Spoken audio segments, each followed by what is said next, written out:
I made a mistaken order in clothing the other day, and I had to call the company to fix the order. You know, sometimes there's no way to fix it online. You got to call them. And unlike a lot of call centers, the other day I called Land's End and I had to fix an order, and I got on the other end of the line the most Wisconsin grandmother I've ever gotten on the other end of the call center. And it was the oh, sweetie lamb, what's the problem, sugar heart? What can I do for you, my love, today? Oh, we're gonna get that fixed up for you. So, oh, don't you worry, your pretty little heart. We're gonna get that shirt swapped out for another one. Oh, yeah, sure. Oh my gosh, I can just hear Dave Kellett on the line. So I need to return this jacket. It's got a button missing. Oh, lovey bear, we're going to get that. Oh, don't you worry. Hold on. Let me cut you a little slice of cheese while we're waiting here. And then we're going to get you fixed up. And I was amazed because, you know, you're used to a call center now, like they farm it out to anyone. But the fact that it was like, honest to God, it was like 70-year-old woman, Wisconsin accent. It was so specific. And I was thinking, like, in a world of post-COVID where people can work from home, it's actually kind of brilliant if you can get old retirees in Wisconsin working the phones. Like, what great energy for a phone call center. Yeah. Old Wisconsin people are like, oh, honey lamb, sure, no, we can get that fixed for you, you know, that kind of thing. And they're just looking for somebody to talk to. Like, they're going to hold you on the line just so they can continue. Oh, and okay, we've got you on. Oh, yeah, sure, you betcha. Now, we've got you on the line here for a new call. We're going to send that right out. By the way, did you hear about Jimmy Smithers' daughter? She got proposed to just last week, don't you know? Oh, yeah. Well, and you know what's funny is, like, she goes, all right, now this is for a size 10. Oh, a 10, you got a little one in the house. Oh, that's great. Oh, are they growing? Laddies, too. Oh, are they, like, all of a sudden I became an Irish grandmother there for a second. Oh, but it was like, oh, yeah, love. Oh, that's amazing. Yeah, no, we're going to get them the right shirt because it's important, love. Oh, don't you know, we're going to get that just right. And then, you know, it's going to have all the buttons because I'm going to sew them on myself while I'm sitting here. I'll just sew them right on. I'll do it myself. You can't trust these people. I'll sew it myself. Get out some thread, honey. I'll teach you how to do it over the phone. We got some time here. Like, have you ever heard the call center, though, where you can also hear the keyboard and you hear the clack? Oh, yeah. Well, let me check the. Also, her typing was like Brad Geiger on a phone. It was like tack, tack, tack, tack, tack, tack. It was like, okay, we're going to type this in. Tack, tack. But in the meantime, as she's typing really slow, she's doing the, so how's your day going over there? Where are you in? Oh, you're in Los Angeles. Oh, I bet that's warm weather out there. How's that going for you? always, you got to, in the Midwest, you've always got to lead with the weather report. Yeah, it's the safe ground. You go with the weather. So anyway, if you need to call a company, I highly recommend Land's End because you'll get Gladys on the other end. You're just looking for a chat. It's also a good place to call. Yeah, she's 100 miles outside of Milwaukee, and she's a great one to talk to. She had a great time. It was great. It was a really great discussion. Anyway, on that note, I'm going to say hello, everybody, and welcome to Comic Lab, the show about returning shirts and making comics. And returning shirts and making a living from comics. I'm Brad Geiger, the author of the Webcomics Handbook and the creator of Evil Inc. And I'm his friend Dave Kellett, a cartoonist of Drive and Sheldon and co-director of Stripped. And this week's hour of comics advice is made possible by your support at patreon.com/comiclab. So Dave, let's talk comics. Let's talk comics, my friend. And we have one big, huge bit of news for people that are listening to this show. And you know, because we talk about it in many months leading up to it, it is the big Comic Craft New Year's Eve sale. Absolutely. So what you're going to want to do is pause this podcast right now. Well, after I finish the sentence. And don't pause it now. I still got stuff to say. Pause this podcast. And what you're going to want to do is put in comiccraft.com or actually you can also put in comic book fonts, Fonts, comicbookfonts.com. And that's where you're going to want to go on January 1st, 2023 to take advantage of Comic Craft's New Year's Day sale. Here's what you need to know. A lot of their fonts a lot of them I see are like in the $70 range. There's some that are like all-purpose fantastic dialogue fonts that are like $100, $139. There's one that's close to $400 that, by the way, Dave, I bought on a day that was not January 1st, a long, long time ago. And by the way, never questioned that purchase a day in my life. It was worth every bit of it. Yep. But the thing is, you can get any of these fonts for $20.23 on January 1st, and buy as many of you as you like. Each one of them is going to cost $20.23. Absolutely. And this is something that Brad and I wholeheartedly endorse because we are absolutely customers year in and year out with them. Yes, we are. I have done a slow and steady progress thing of buying 3, 4, 5 fonts from them every year, such that now in my career, I have a really lovely body of fonts that I can turn to. And we've talked about this on the show. In fact, we did a whole pro tips last week. If you haven't listened to it as a patron, we did a whole 30-minute pro tips about our favorite fonts from Comic Craft and how much they are useful and how to start building a set. And so if you have not listened to that yet, do check it out. But anyway, every year I try to build up 3, 4, 5 new fonts that I can add to the collection because Comic Craft makes fonts specifically for what we do. People that need sound effects fonts, presentational fonts, dialogue fonts, word balloon fonts, they're all there. And honest to God, I can't endorse them enough.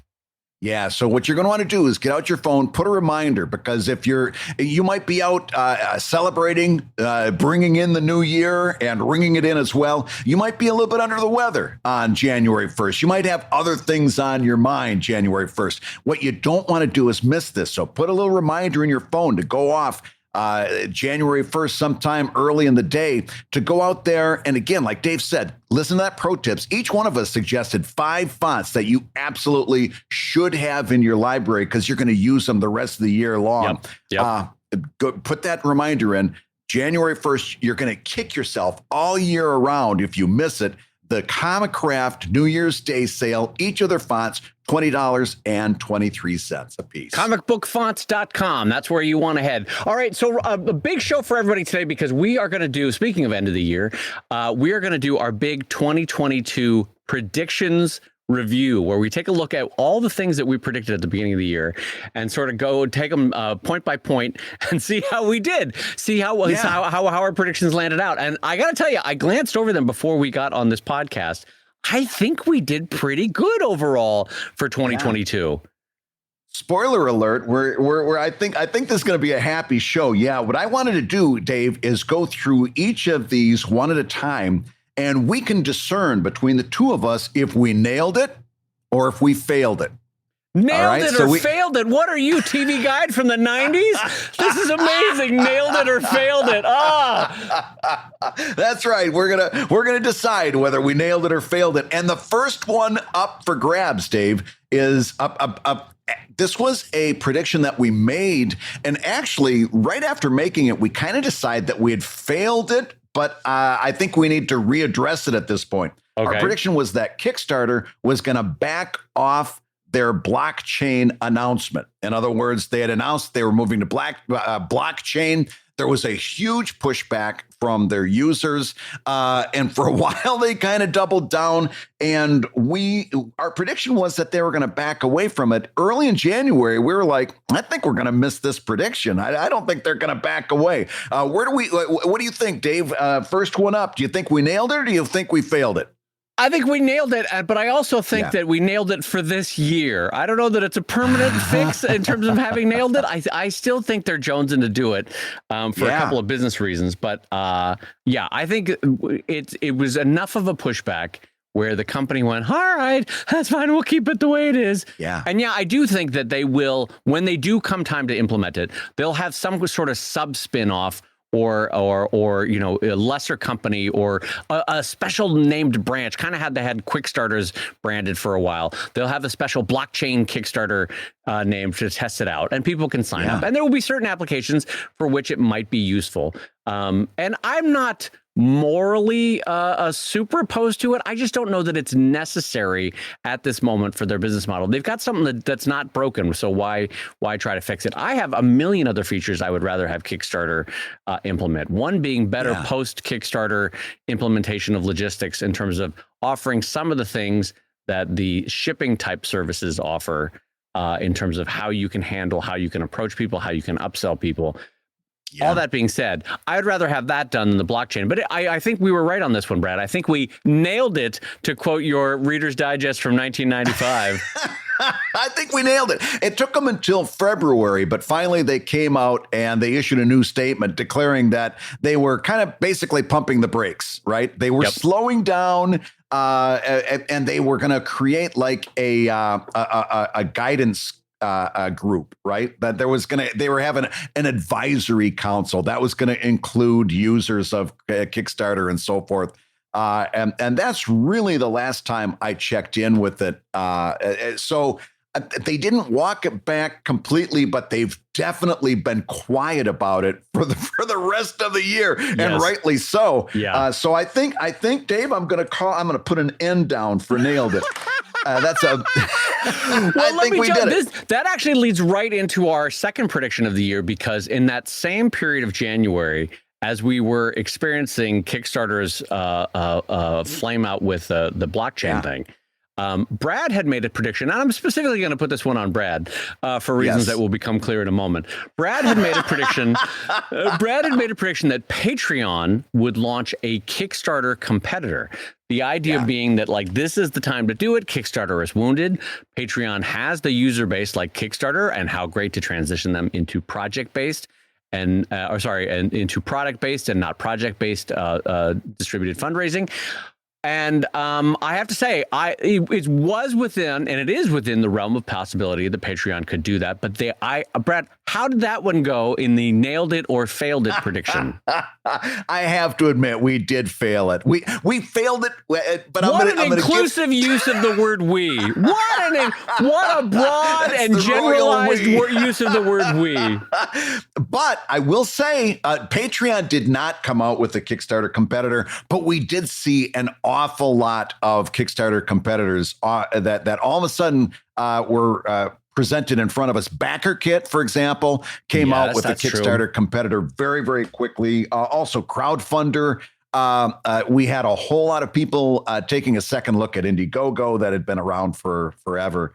So we did see a lot of new faces in this territory. But yes, we have to admit, I have to give myself an F there. We failed our Patreon Kickstarter competitor Can I just say too, on the most bare bones basic business level, it's going to be really hard for someone to launch a Kickstarter competitor, because Kickstarter as a name is one of those rare companies that has been turned into a verb.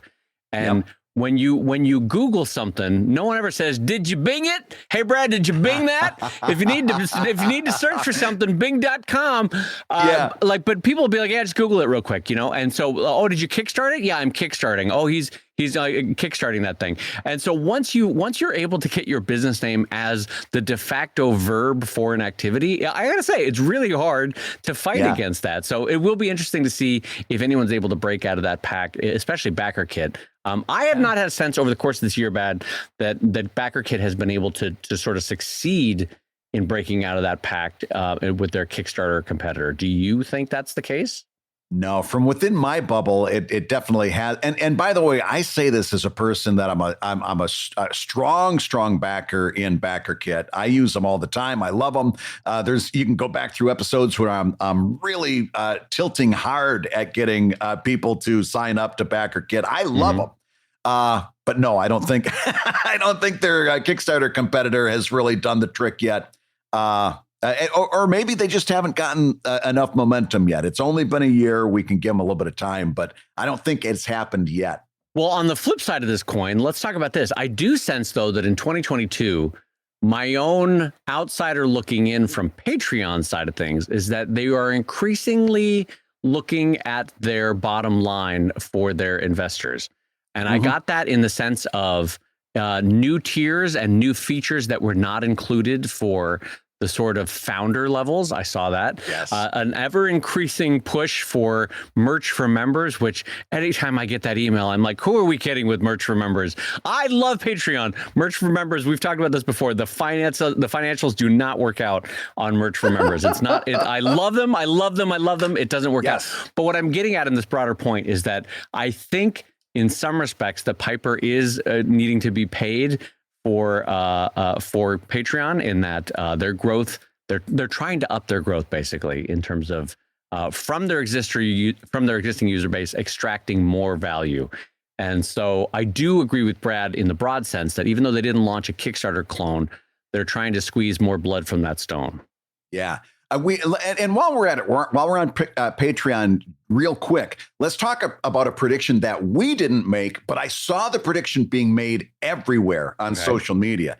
And this is as we went through the first part of 2022, and we kept seeing all of these companies say that they were getting into blockchain. They were going to get also NFTs as well. And I saw everybody saying, hey, listen, Patreon is going to do this soon enough. You just wait. Patreon is going to announce that they're moving to blockchain. Patreon is going to announce this and that. They really haven't. They really haven't. I don't remember a single blockchain announcement from Patreon, because that would have definitely been something that hit the fan. There was just in maybe for a meeting, I remember coins being kind of talked about in a blue sky kind of manner. Right. But never a formal announcement, never any real steps taken. As far as crypto and blockchain, Patreon has kind of really taken a wait and see attitude, kind of a cautious stance, which I think is probably very, very wise. But that's one prediction that a lot of people made that really didn't come true, that they were going to follow everybody off the cliff on the blockchain thing. And to their credit, they haven't. Yeah. Well, okay, so we've got one nailed it so far. We've got one failed it so far. Let's go on to our third prediction for 2022. This prediction was that both cryptocurrency and NFTs will recede for different reasons. And boy, do I have an immediate response to this prediction. Brad, how do you feel like we did for nailed it or failed it with cryptocurrencies and NFTs? I think we can give ourselves a nailed it on both of those. NFTs absolutely have receded. You absolutely, don't hear them. yes. You don't hear them talked about as much when they are. It's being ridiculed. I think the common perception now is that many people, especially in the arts community, kind of see this as a scam or a con that was trying to be pulled. Whether that's accurate or not, who knows? But I think that's the perception. For sure. NFTs receded big time, and cryptocurrency has just taken it on the chin time after time after time. The most recent one that's all over the headlines right now is this Sam Bankman-Fried's crypto empire that collapsed. A lot of crypto has really been in a downward motion all year. I think it's safe to say that both of them receded. Yeah, and I think the fundamental supposition with both of them, and I think keep this in mind if you're ever tempted to invest in crypto or be like, I'm throwing all my money into Bitcoin or Ethereum, is what fundamental value does that action add to the world? And I think a lot of people sense that with both crypto and especially with NFTs, is that there's no there. They both, I mean, I know the fundamentals of crypto offer some things for people that want to be like outside. Hey, I'm banking outside of the state. The gummy mint can't get me. Oh, I get it. But they both seem to operate on the greater fool theory, which is the idea that there's some bigger idiot out there that will pay a higher price than what you paid for it. That's the greater fool theory. And so it's investing as though you're in 1890s and you heard about some rail company in Kentucky and you throw all your money in there, and lo and behold, it's another stock market crash because it's unregulated. So what I'm getting at is, look at how many stock market crashes were in the U.S. between 1850 and 1900. That's where crypto is going to be for the next decade until we get good regulations on it. And so I would advise you, as I would advise anyone with investing, do not invest in something that you don't understand. So if you find crypto to be tempting, dear God, please at least read up about it for 6 months before you throw money at it, because it's unfortunately going to ruin more than a few lives as it crashes and crashes and crashes again for the next decade until it's regulated. Yeah, just before we move on to the next, the comicsbeat.com has a really good article about how NFT companies are backing off from paying artists. Oh, surprise. Yeah. So, it, as with all get rich quick kind of things, this one was able to be seen walking up Broad Street. So let's go to our next prediction for 2022. Substack creators who took the signing deal in 2021 will grapple with their own personal day number 366. Now, this was something that we talked about on the show quite a bit. In other words, that they got a signing bonus for signing up. But as we said, to make that kind of thing work, you really have to be a little bit of an entrepreneur. You've got to know how crowdfunding works. And once that money runs out after 365 days, you've got to take a look at what's happening on day number 366. And we kind of predicted that a lot of these people would start to kind of go back to some old traditional means that they were more used to, that it wouldn't work out so well for them. And from my vantage point, from what I can see, Dave, I think we nailed it. I don't think there's any of those people that took the signing bonus, people from traditional corporate publishing like Marvel and DC, that made the big headlines. We're moving to Substack. I don't think a whole lot of them are doing great financially. No. There's some of them that post amazing numbers, but when you look into it, they've got a free level on their Substack. Yeah. And of course, when you've got a free level and paid levels, and you've got huge numbers, for somebody like Dave and I, who have been doing this for a long time, we both just automatically know. And by the way, so do you, from common sense, listening at home. Most of the people are at the free level because of course they are, right? Yeah. Then that person is going to try and move them up the ladder. But I think Substack, I think it did not work out too well for these people. No, as we had said, with each one of them, they were going to face their own personal day 366, and that was sort of the day after a full year. And because there was a little confusion, because a lot of people thought day 366 was when the Emperor would send out the signal to the clones to get rid of the Jedi. That was a different. That was a very different. Brad not having that joke at all. Brad gave me such a dad look at that joke. I was waiting for you to finish. I didn't want to overtop you. Admittedly, that was a shit joke. I admitted it. I was sitting in the silence a little too long, festering in that possibilities of that joke. I will admit that joke went nowhere. No, but like Brad, I agree with you that I get it, though. Had I been a DC or Marvel artist and someone came to me with the numbers that some of those people got offered, I would have taken the year, knowing that I could tuck my tail back between my legs at the end of 365 days and go back to Marvel, hat in hand, and be like, hey, you guys need anything for Amazing Spider-Man written? Happy to do it. You know, that kind of thing. So I get it. I would have taken the money because, let's be honest, the money in DC and Marvel is crappy to begin with, and it's also increasingly shaky. So I'm not necessarily judging them that they went to Substack when the money was to be got, but it was pretty easy to see the writing on the wall that they weren't the kind of personalities or personal experiences that were going to build an independent, entrepreneurial, reader-based business that you would need to build on Substack, which is kind of like what we advise for Comic Lab. You know, if you spent 20 years working at Marvel, you're used to throwing out a pitch, getting an editor to say, yep, here's your rate, and you're going to go for it. It's a very different thing to go on Substack.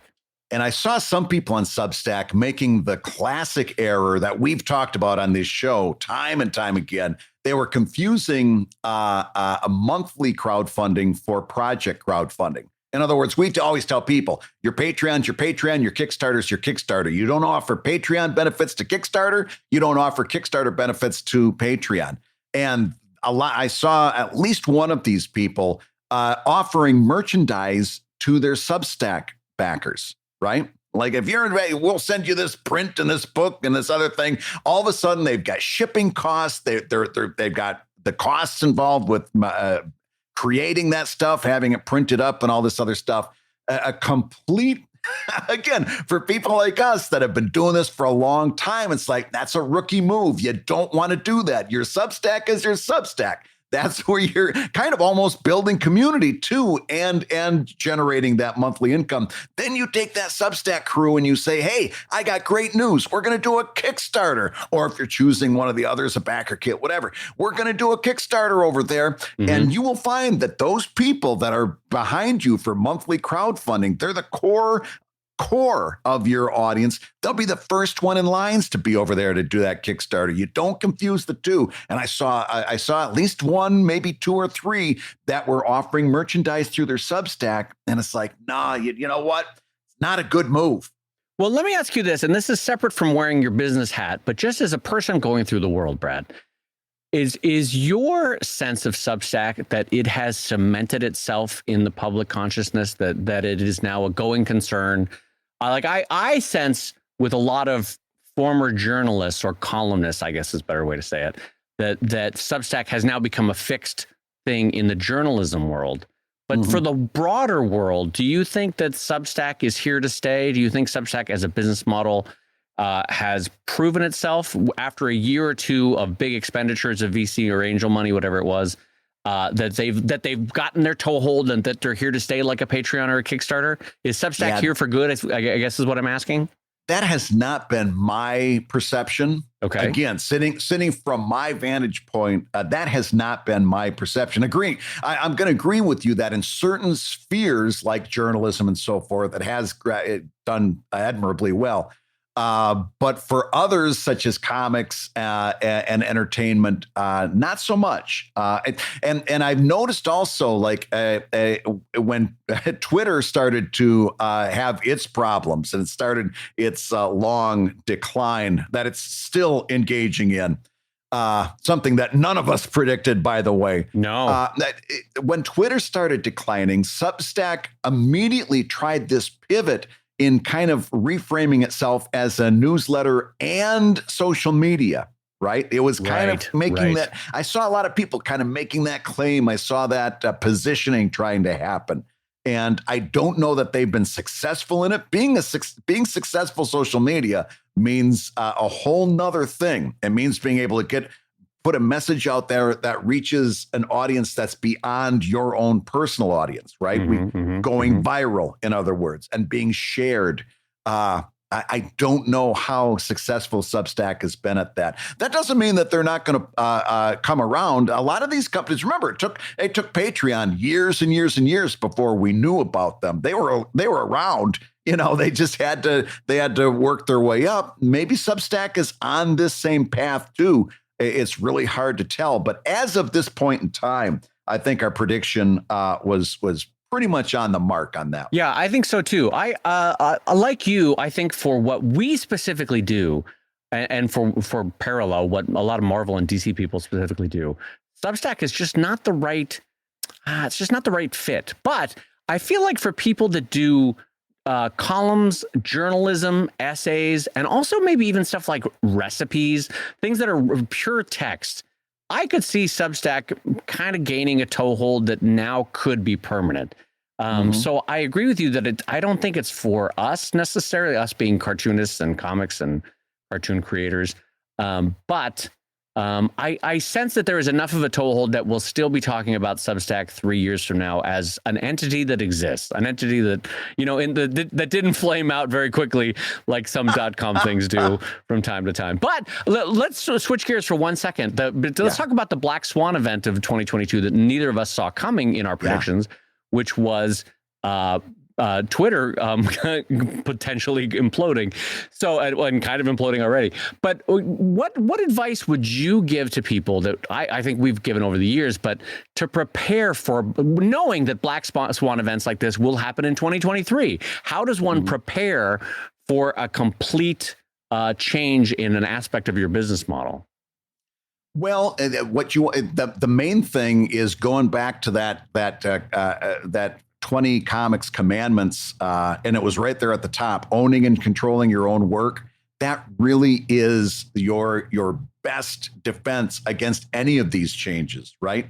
Yeah. And right now, we've been saying for weeks and weeks and weeks, this is the time to get your website set up, right? Yep. Now, and again, we've got a question coming up, maybe for a later show, about somebody that's talking about one of these webcomics hosting sites. Right. And there's a number of them. We're not going to call them out by name and badmouth them or anything like that. But that's not quite it. Right. When we say own your own website, we mean get the web hosting, get the URL, Own and control that. Not post it on a site where it was easy as pushing a button. We're talking about going a little bit further. It's actually not that hard, but it's certainly not as easy as just pushing a button on a site.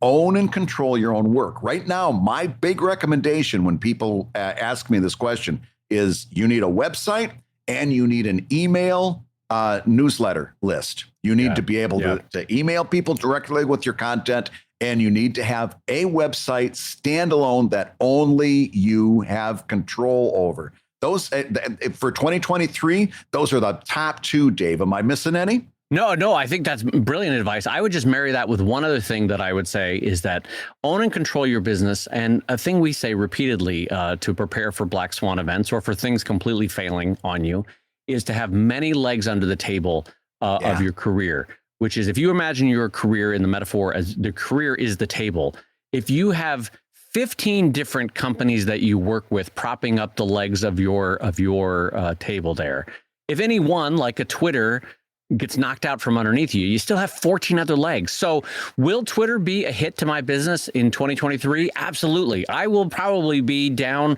somewhere between, I don't know, this is sort of a made up number, $500 to $5,000 for 2023 because of Twitter. And that's not a joke. I will definitely be down something. I just don't know what the number is yet. But because it's not my sole outlet, because I'm not like one of those creators that signed on to Substack for an exclusive 365-day deal, I'm not dependent on Substack continuing to exist, right? So I've got many legs under the table. So if Google gets knocked out, if Facebook has problems, if Instagram has problems, if Twitter has problems, if MailChimp has problems, if my host has problems, I can easily transition and pivot and rely with greater weight on the other legs under that table. So as Brad would say, own and control it and have many legs under that table. And but okay, so when some of our audience members hear many legs under the table, what they're gonna hear is so I also need Mastodon and co-host. And we had somebody making a very strong point for LinkedIn not too long ago on the Discord server. That doesn't mean flailing about with a shotgun approach, trying to get everything you possibly can, because take it from a couple of guys that have done stuff like that in the past.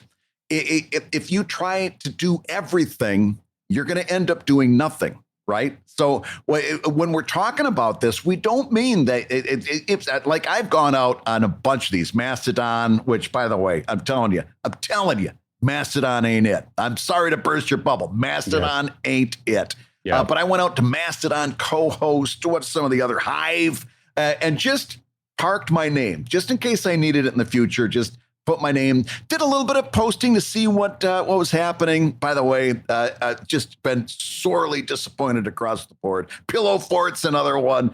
But it does not mean that you need to feel the need to try to put a whole bunch of steam behind all of these things.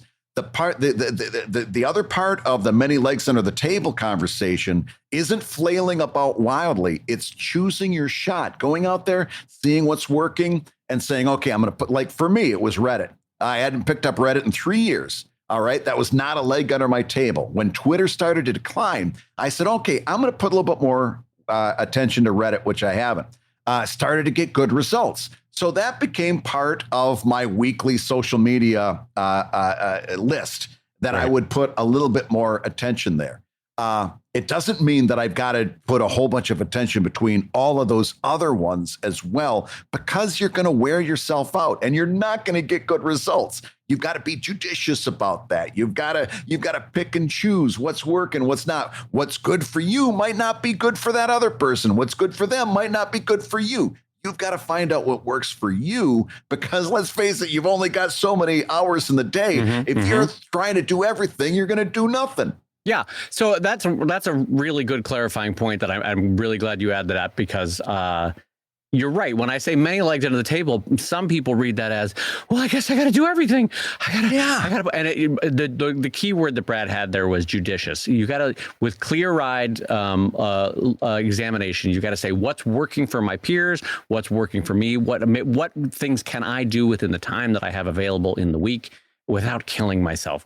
So yes, Brad, that's a great addition to that idea.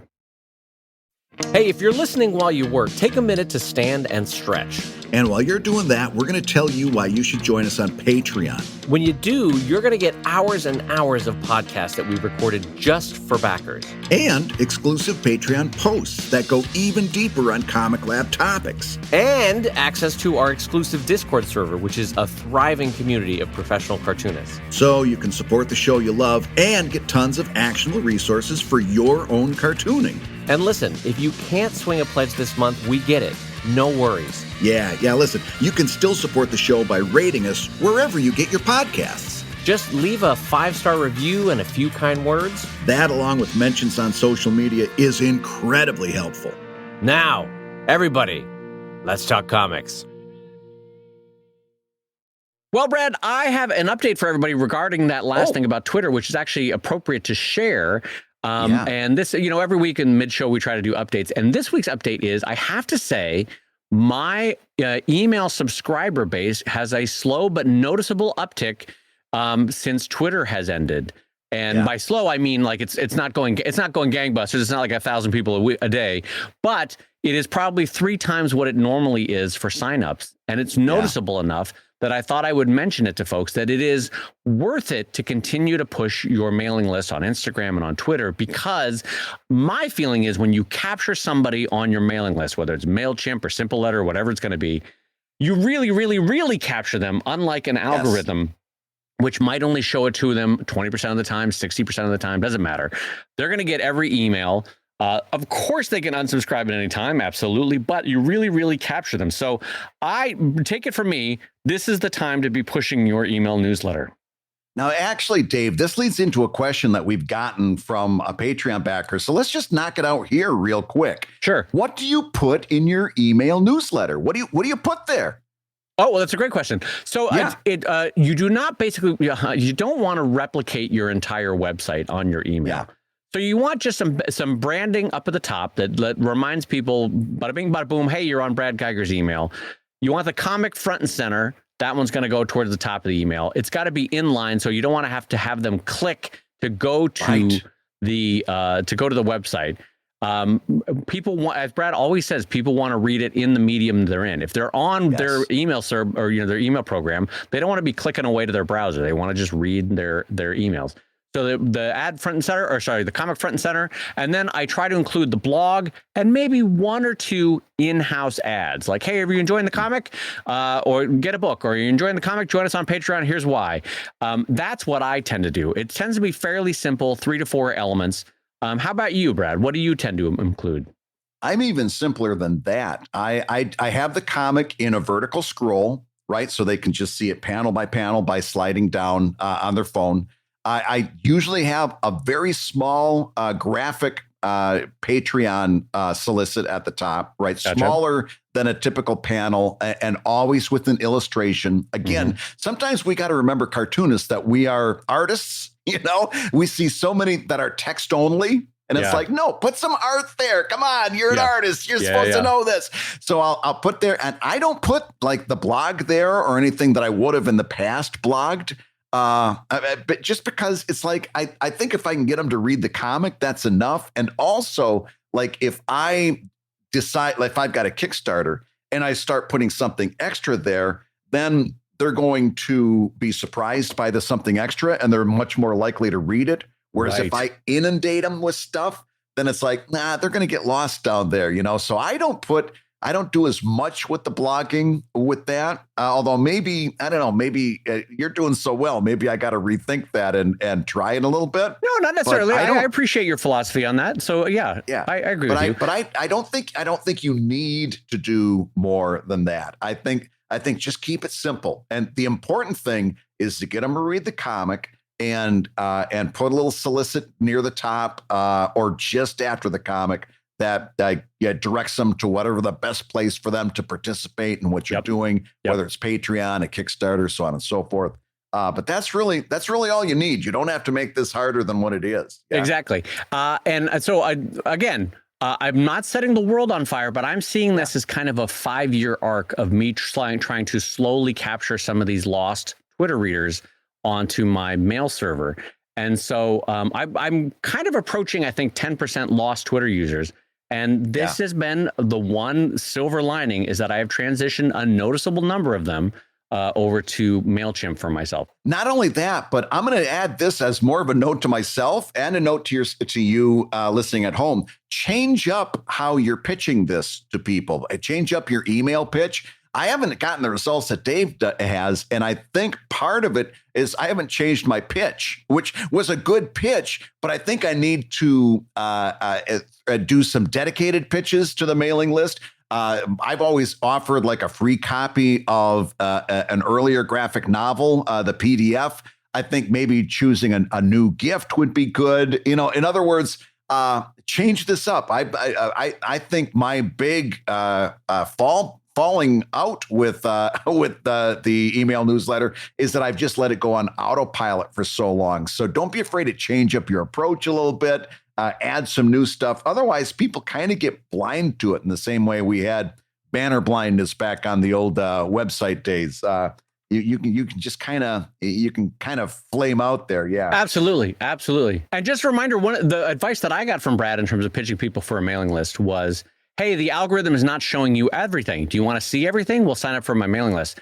Well, a version of that I've been using now, I think somewhat effectively, is, hey, Twitter's imploding. Are you sure you're going to be here a year from now? No. Well, then why don't you join us over on the mailing list? And that seems to be working. So just for what that's worth, you can sort of A/B test it and see which one works best for you. Anyway, jumping back in, Brad, on our predictions for 2022. So far, where are we on the nailed to failed ratio, Brad? We have 3 nailed it and 1 failed it. Okay, and that 1 failed it really is kind of a me more than an us. But yeah, 3 nailed it, 1 failed it. So we've got a winning percentage so far. We're batting pretty good so far. All right, so let's jump into our next one. This prediction was that comic conventions will attempt a comeback and have disappointing results. Do you remember, Brad, which one of us had pitched this as a prediction? Just out of curiosity. Well, it's been so long ago. Sometimes I feel like it could have been either one of us, really. Who can say which of the 2 hosts that you're currently listening to on Comic Lab made this prediction? I only mention that because I will say that was mine. That was completely mine. So now you're of the 2 of us, you're the one that did more comic conventions. So what's your verdict? Well, my verdict was this. It was an admittedly weird year to be doing comic conventions. It was odd. Let's just say it out there. Like, I'm sure for a lot of people, this year, or the last 18 months rather, I saw a lot of this kind of tweet or comment in public life was like, my first time on a plane again for 3 years. You know, that you saw that comment a lot, or my first time in a big room of humans in 3 years. And so for a lot of people, comic conventions were their first sort of big outing for the year. And it just, let's just be honest, it felt weird. The truth of it is, though, at least my experience with San Diego Comic-Con, as weird as it was, holy hell, was it gangbusters in terms of income. And the crowds definitely were there. So it might not have been 100% or even 105% of what it was in 2019, but God, it was pretty close. And it was certainly close enough where people had a lot of money burning in their wallet and wanted to spend it. So I'm definitely going back to Comic-Con again next year because I love it, but also as a moneymaker. So, so that's true. I can't speak to the smaller, more regional conventions because, as Brad and I have kind of long held, they're just not worth it for us for the expenditure. So roll in a health risk. I was like, it's not worth going to them right now. But in general, my sense was New York Comic Con did well. The anime cons did well. I'm talking about the bigger ones around the show. Do you have a sense of how the other mid-sized ones that cartoonists sometimes go to, like TCAF or SPX, any sense on how those did, Brad? I don't know that I do. I've got nothing to report in that regard. That's way outside of my purview. I think in terms of a lot of those like smaller cons and like the local regional cons, our standing on that is kind of the same as it was pre-COVID. That even before COVID, we were like, these shows may not be worth your while. Take a good hard look at it and be honest with yourself, count all the costs, and really decide whether this was worth it for you. And I don't think that's changed so much, but definitely those big, top tier conventions that you listed. I think they came back pretty strong. I don't think there was any I don't think there was disappointing results a whole lot, other than the one disappointing result is I have to put an F on my paper here. Oh, no, don't you say that, Brad. You'll always get a passing grade of friendship with me. I hope that F stands for friendship. I will say, though, as a little sneak peek for 2023, if you can, you may want to make plans for Comic-Con 2023 because you may see a little Brad Geiger and Dave Kellett up on stage at Comic-Con 2023. You may. We're not sure yet, but you may. So I'm just going to put that out there. If you're making plans, maybe you can get there. Yeah. Dave and I have been on the phone, and actually, if that works out, there's going to be a lot of fun announcements coming. It'll be the first time I think we've done San Diego Comic-Con in 10 years together. Easily 10 years. 10 years. Yeah. That will make it worthwhile. So fingers crossed that can work. Yeah. We'll see if we can make that work. All right, Brad, you want to jump us into our next prediction for 2022?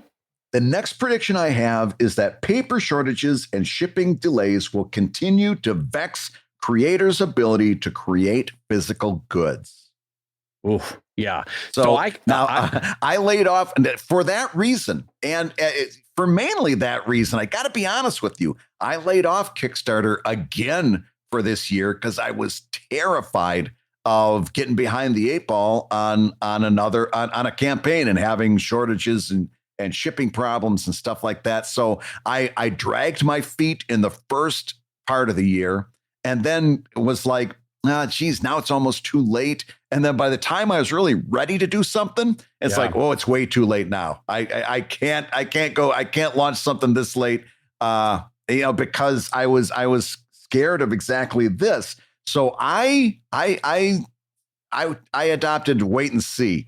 What is your feelings towards this? Because I know you did a Kickstarter over the year. Has this been an issue for you? So I did a Kickstarter. It was a book, and I have noticed that there is definitely inflationary pressure on all sorts of parts of the production of a book. I've also done pins that have definitely gone up in price over the last year and a half. And also the supply chains things just take a little bit longer. My book, it seems to have added about 6 to 8 weeks into the process of making a book. None of it is ruinous. It's not like I had actually, because I was wise about it, I had built in a nice big cushion into the sort of guaranteed date when the books would come out. So I'm still going to meet that and beat it by something like 4 to 6 weeks. But it did take longer than I wanted. So there's definitely supply chain issues. And I will say this, shipping over the last 18 months has had one of the weirdest roller coasters of the most expensive container shipping I've ever seen. And then right now, currently, as I'm recording this, some of the best container shipping prices I've ever seen. So it's the weirdest roller coaster of as China shuts down, as China opens up, as China shuts down, as China opens up. Yeah. And then also shipping in the U.S. as truckers get hired, as truckers, there's a shortage, and so it's just a weird time continuing, I think, for both materials and for labor. And everything's doable, but I would just advise you going into 2023, prepare a little cushion pricing and a little cushion in your timelines, because life will surprise you in a way that's not great. I will say, too, I'm going to have to raise prices at Comic-Con for something like pins for the first time in years. I've sold them for $10 pretty solidly for 5 years now. And I think I'm going to have to raise the price to 12 because the prices have just gone up on pins. So I got a sense of that on the 2022 San Diego Comic-Con, that the sort of standard price had gone up as I walked around to other booths, and I had not raised prices. But I think inflation got me this year. Yeah, that may be true. So, Dave, that leads us to our last prediction. And oddly enough, one that I think one of us kind of took the lead on again, because the prediction I've got here is because of the preceding prediction, Patreon's base of creators will take another big jump. And for that, I've been trying to find good, accurate data on that. And I've failed to find anything that conclusively says they took a big jump. The best I can tell is that I think they added creators, which was to be expected. Sure. But to say that they added a big jump, I can't find anything that backs that premise up. What are your thoughts on that? Well, sometimes, even though Patreon tends to be somewhat transparent about how things are going, quote unquote, broadly speaking, I often find that hiring and firing are a sort of signal, a window, if you would, into how companies really are doing. And in 2022, at least for me, as far as my radar of awareness, was more towards firings or layoffs at Patreon rather than hirings. So I take that as, hey, we're not doing so great. In the sense that if things were fine, you wouldn't see Facebook having layoffs. If things were fine, you wouldn't see Google having layoffs, that kind of thing. And so I think as the broader tech trends are that this is a little bit of a burst bubble for tech right now, I think Patreon is also having a little bit of a burst bubble. So even if their overall user and creative base grew, and I agree that that's probably the case, I think financially they're not doing as great as they want to be doing. What do you think about that idea? Yeah, I think that's fair to say, quite frankly, that and that's I don't think that makes them unique in the marketplace. Like I think there's a lot of companies, as you pointed out, that can say exactly the same thing. But I don't think that this has been a banner year for them. In other words, let's face it, my prediction was that they were going to take a big jump. And even like I'm looking at Graphtreon right now that just has all the creators that they follow. And I see a decent jump, especially between like June and August, a nice little jump between what's here, 212,000 and 220,000. That's a decent jump, but nowhere near like we've seen in the past. So even as hard as I try to give myself a nail on that one, I think we've got to take a fail on that one. Well, let me ask you a question. Since you mentioned Graphtreon, let's take a diversionary second and just mention. Can you explain to people what Graphtreon does and why it might be a worthwhile? I was going to say usewhile. That makes no sense. Yeah. A worthwhile tool to have in your tool chest occasionally to look at. Yeah, it's funny. In one of the Patreon webinars that they throw for creators and stuff, there was an open discussion, and somebody was asking, "Hey, how do I find out how other people in my area, how other people in my field are doing?" And they weren't answering it. And I put in the chat, graphtreon.com, and one of the Patreon people immediately wrote back, "Yeah, I guess that can be kind of accurate sometimes." Smiley face. And of course, I didn't push back because why be confrontational? But the answer to that is until Patreon makes better analytics available, Graphtreon is what we have. And yes, it's not super accurate. In other words, what Graphtreon is doing is they're going out and compiling public-facing numbers from scraping, Patreon basically. creators. Yeah. Right. And if you have public-facing numbers, they will pick that up and they will chart that. And anybody can see how I am doing or how I've done through the years based on my public-facing numbers. If I choose to keep those numbers private, they don't know and they can make guesses, but the guesses may or may not be accurate, right? So Graphtreon is a place that you can actually, I chart my own Graphtreon numbers all the time. And also, if I'm like consulting for somebody, I'll give that a look just to get an idea. Again, the Patreon is right. It's not super accurate because people choose in a lot of cases to keep certain parts of their numbers private and they don't publicize it. But it is a good place to kind of go and get an idea how other people in your category are doing, just to kind of give yourself a ballpark figure about how other people are doing. It's also very good. Like, I'm a big fan of the Patreon content exchange. If you find somebody doing similar to you on Patreon, you arrange a little exchange of exclusive rewards. You give rewards to them that they can give to their backers. They give rewards to you that you can give to your backers. And what I've consistently seen from this is both parties experience a rise in their Patreon backers as people add from the other one, right? Yep. That's a good place to find people that are suited to do that kind of exchange for you. Because obviously, if you go to somebody who's got 100 million Patreon backers, they may not be very inclined to do a Patreon content exchange with Brad Geiger, right? Right. Or if they've only got 1 or 2 Patreon backers, it might not be super beneficial to both parties. But if you find a couple people who are kind of in your range doing similar things, that's a great one to reach out to. And Graphtreon, in my opinion, is a really great place to get that kind of analytics. Yeah, Graphtreon is one of those things where, kind of like BackerKit, where you look at it and you go, why the hell hasn't Patreon, or in BackerKit's case, Kickstarter, why haven't they continued to innovate and include these kind of analytics in their service? They are so helpful to me for a myriad reasons. And then you realize, well, because it doesn't impact their bottom line, even though it helps me, Dave Kellett, Graphtreon helps me, Dave Kellett, it doesn't necessarily help Patreon to innovate on those levels. And so sometimes you gotta help yourself to whatever third-party system has the right analytics and has things that can be helpful to you. And in this case, Graphtreon, which I think, Brad, is Patreon supported itself. Am I right about that? Yes, I think it so. is. You can support Graphtreon on Patreon. Yeah, it is. I find it to be a really helpful analytic, both for myself, for historical data that I don't want to track particularly, but it's also helpful to just graph it out. But also to see how my peers and near peers and pros and pro-ams are doing around me, to sort of see how I'm doing. And so anyway, I'm really happy that Graphtreon exists. I wish Patreon would incorporate that into their features list. They're not going to do it, but anyway, there we are. So Dave, doing the final tally, it looks like we've got 4 nailed it's and 3 failed it's. So just edging out on the side of being awesome. Overall, I think a pretty good year. I'm excited to do our 2023 predictions.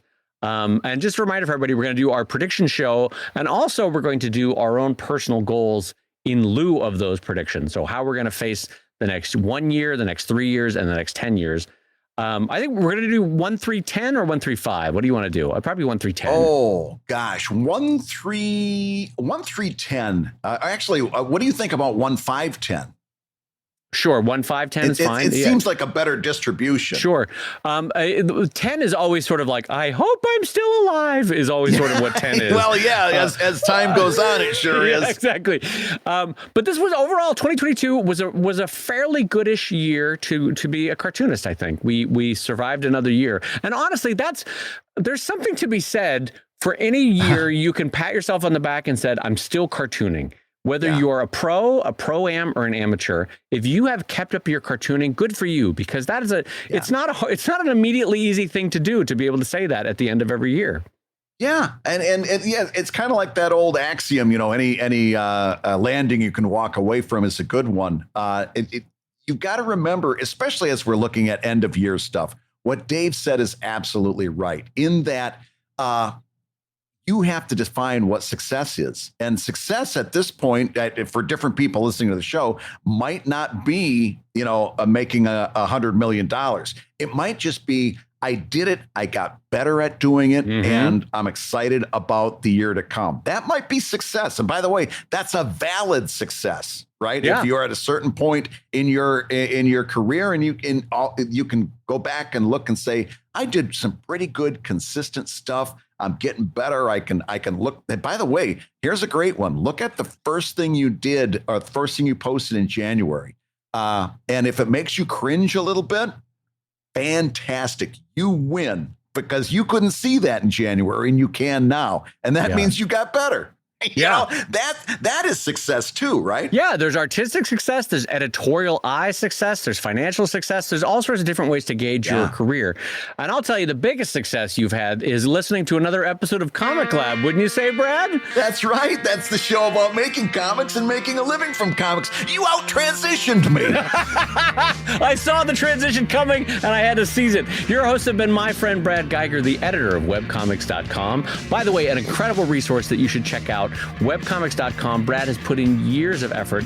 There is a is there a mountain of helpful, useful data over on webcomics.com. Can't recommend it enough. I'm going to toot my own horn. This past week, I was on fire at webcomics.com. I listed all of the Twitter alternatives that I could find and kind of talked about, whether what their strengths and what their weaknesses are. I had a post called Preparing for a Post-Twitter Future that talked about how you can prepare yourself. And, I love these pieces. the fifth age of webcomics. We touched on this on the show a little bit, but I've gone back and basically there's been 4 distinct ages of webcomics, and we're heading towards a fifth.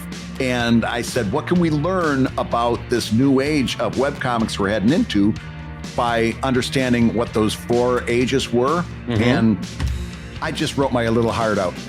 I think it's a great post, but yeah, I'm very proud about what's going on webcomics.com. And that brings me to my next line on my sheet that says, and Dave Kellett, which now that I've been filibustering doesn't make any sense. But and my friend Dave Kellett, co-director of the comics documentary Strip and the cartoonist of Sheldon at sheldoncomics.com and Drive at drivecomic.com.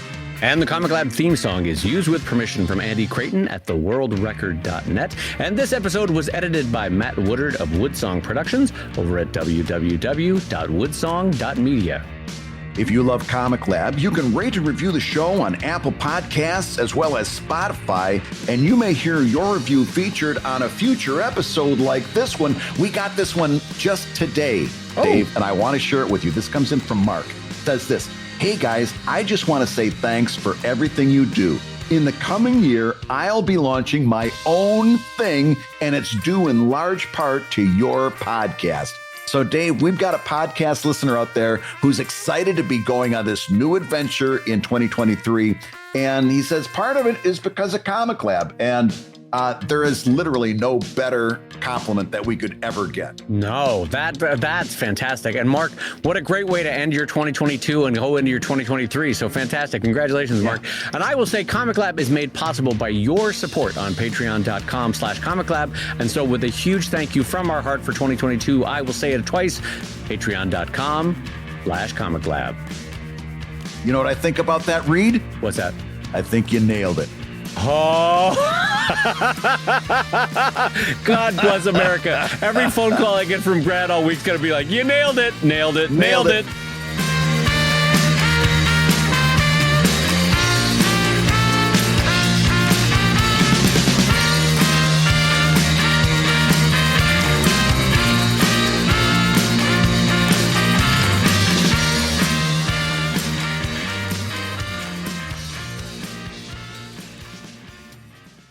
It's me once again, ladies and gentlemen, the great Karnak here to do some predictions. Ed, I think you've got some predictions there.